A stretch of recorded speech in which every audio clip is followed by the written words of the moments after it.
flows through the pumping station down discharge channels leading to the treatment building.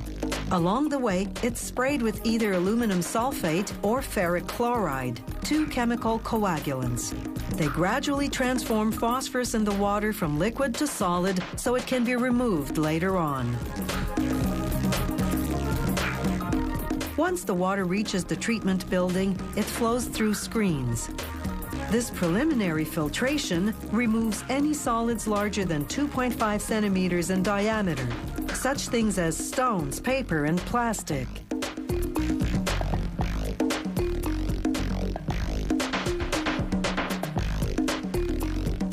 Giant presses compact this garbage, squeezing out the excess water. Trucks then haul the stuff to a landfill where it's buried.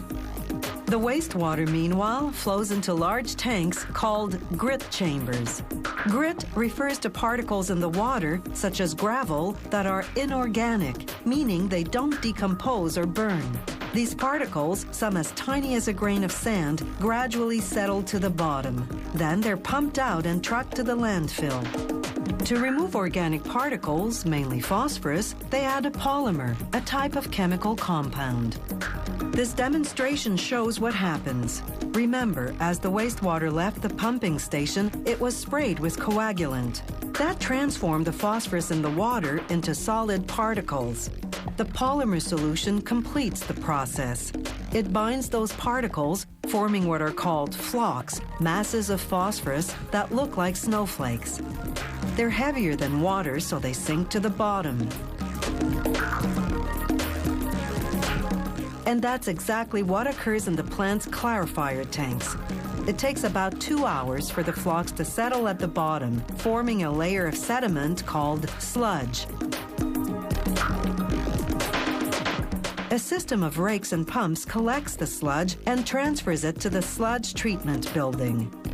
Unless testing shows a need for additional treatment, the clarified, fully treated wastewater now flows to what's called the outfall, a series of channels that discharge into the river.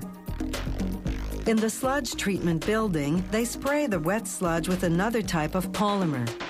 This further solidifies it so that filter presses can more easily squeeze out the water. Most of the sludge goes into giant incinerators to be burned. The ashes go to a landfill. The gas that the incinerators emit powers several machines that dry and transform the remaining sludge into pellets.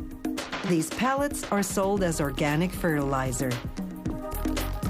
When it arrived at the plant, the wastewater was full of contaminants that harm aquatic life. Now, after treatment, it contains 80% fewer suspended solids, such as fecal matter, and 75% less phosphorus.